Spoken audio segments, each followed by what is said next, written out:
Nagrebelde ang Israel kay Rehoboam. Ika-10 kabanata. Pumunta si Rehoboam sa Shechem, kung saan nagtipon ang lahat ng mga Israelita para hirangin siya na hari. Nang mabalitaan ito ni Jeroboam na anak ni Nebat, bumalik siya sa Israel, sapagkat sa panahong ito, doon siya nakatira sa Ehipto, kung saan tumakas siya kay Haring Solomon. Ipinatawag ng mga Israelita si Jeroboam at pumunta sila kay Rehoboam at sinabi, "Mabigat ang mga ipinapatupad ng inyong ama sa amin. Pero kung pagagaan ninyo ito, paglilingkuran namin kayo." Sumagot si Rehoboam, "Bigyan niyo muna ako ng 3 araw para pag-isipan ito. Pagkatapos bumalik kayo sa akin." Kaya umuwi ang mga tao.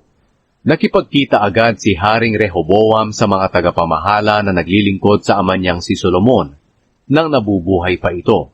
Nagtanong si Rehoboam sa kanila, "Ano ba ang maipapayo ninyo na isasagot ko sa hinihiling ng mga taong iyon?" Sumagot sila, "Kung ipapakita niyo ang inyong kabutihan sa kanila, at ibibigay sa kanila ang kanilang kahilingan, maglilingkod sila sa inyo magpakailanman." Pero hindi sinunod ni Rehoboam ang kanilang payo. Sa halip nakipagkita siya sa mga kababata niya na naglilingkod sa kanya. Nagtanong siya sa kanila, "Ano ba ang maipapayo niyo na isasagot ko sa kahilingan ng mga taong iyon?"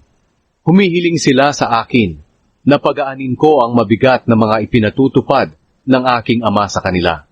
Sumagot ang mga binata, "Ito ang isagot mo sa mga taong iyon na humihiling sa iyo. Ang aking kalingkingan ay mas malaki pa sa baywang ng aking ama. Ang ibig kong sabihin, mas mabigat pa ang ipapatupad ko sa inyo kaysa sa ipinapatupad ng aking ama.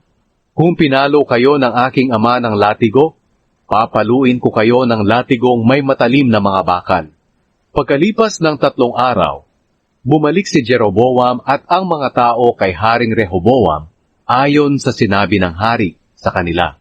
Pero hindi tinupad ni Rehoboam ang ipinayo ng mga tagapamahala. Sa halip, pinagsalitaan niya ng masasakit ang mga tao, ayon sa ipinayo ng mga binata. Sinabi niya sa kanila, "Mabigat ang ipinapatupad ng aking ama sa inyo, pero mas mabigat pa ang ipapatupad ko sa inyo. Kung pinalo kayo ng aking ama ng latigo, papaluin ko kayo ng latigong may matalim na mga bakal." Kaya hindi nakinig ang hari sa mga tao. Ito'y niloob ng Diyos para matupad ang kanyang sinabi kay Jeroboam na anak ni Nebat sa pamamagitan ni Ahaya na taga Shilo. Nang malaman ng mga Israelita na hindi sila pinakinggan ng hari, sinabi nila sa hari, "Hindi kami bahagi ng lahi ni David. Bahala ka na sa iyong kaharian. Halika kayo mga Israelita, umuwi na tayo." Kaya umuwi ang lahat ng mga Israelita. Ang mga Israelita lang na nakatira sa mga bayan ng Huda ang pinamahalaan ni Rehoboam.